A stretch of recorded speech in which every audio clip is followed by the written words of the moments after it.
Nurse fired for helping a homeless man. What happened? Next, we'll leave you speechless. The hallway was bright, clean, and cold. Too cold. That sterile silence hospitals where like armor clung to the walls. Nurse Grace Williams moved briskly through the corridor, the soft swish of her scrubs brushing her knees. She'd been pulled from her usual pediatric unit to fill in for the understaffed night shift.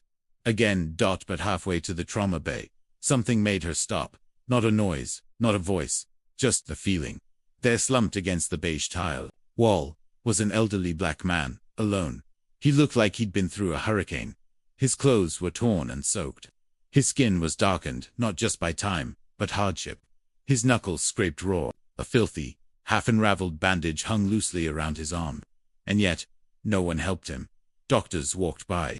Nurses stared straight ahead. Even a security guard glanced at him, like he was part of the furniture. But Grace stopped. "Sir?" she asked softly, crouching beside him. He didn't respond. Then she saw it. A deep, angry gash under the dirty cloth wrapped around his wrist. It was infected, crusted with dried blood. "I'm Grace. I'm a nurse," she said gently, pulling gauze from her pocket. "I just want to clean this, if that's okay." The man looked up, slowly. His eyes were tired, but sharp.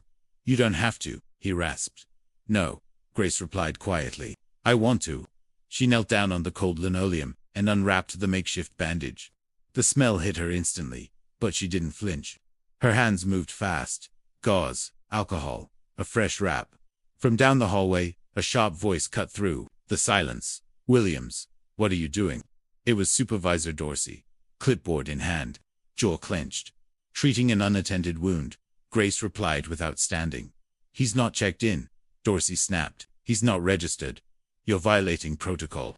Grace looked up. "So what are we supposed to do? Let him bleed on the floor?" "We have procedures, Grace.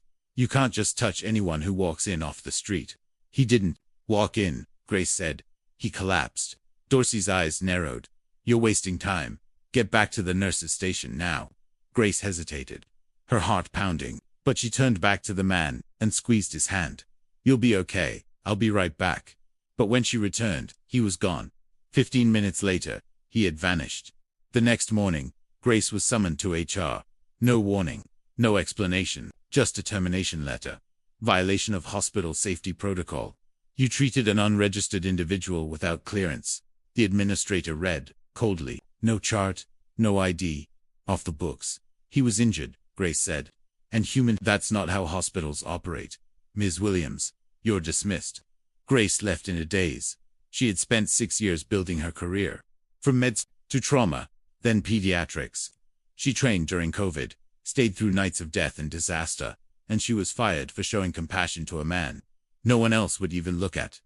4 days later, in a quiet downtown cafe, a breaking news segment flickered across the mounted TV. Billionaire CEO Leonard Mason breaks his silence. But it wasn't about his net worth. It was about his disguise. Leonard Mason, the anchor said, the reclusive CEO of Mesa's Health Systems, worth an estimated $3.1 billion, has spent the past 6 months living undercover as a homeless man, visiting hospitals across 7 states. He wanted to see how medical staff treated the forgotten, the invisible. Grace dropped her coffee. The image on screen was him, shaved, cleaned up, in a sharp suit at a press podium. But it was him. Tears welled up in her eyes. "I was injured, alone. Most walked past me," he said into the microphone. "But in one hospital, one nurse knelt on the ground beside me and treated me like I mattered." Her name wasn't mentioned, but she knew, and so did thousands watching. Because 24 hours later, a sealed envelope arrived at Grace's door. No return address, just a gold-embossed emblem. Inside, the world doesn't need more policy. It needs more people like you. Meet me at the Hilton downtown. Tomorrow, 9 a.m. Don't wear scrubs. You're not just a nurse anymore. Leonard Mason. Grace stood in the Hilton lobby the next morning, dressed in business casual, heart racing like a drumline. Just yesterday, she was unemployed, humiliated, questioning whether compassion still had a place in modern healthcare now. She was about to meet the most elusive billionaire in the country. The elevator opened to the top floor. A private assistant led her to a sunlit suite, all soft leather and polished oak. At the far end of the room, Leonard Mason stood in a tailored black suit. He rose slowly. He didn't look like the man she'd treated on the floor, but his eyes were the same. "Ms. Williams," he said warmly, "you have no idea what your kindness meant to me." Grace opened her mouth, but no words came. He gestured to a seat. "6 months ago," he began, "I was diagnosed with stage 3 lymphoma. It forced me to see the world, not as a CEO, but as a man who might not have much time left." He paused.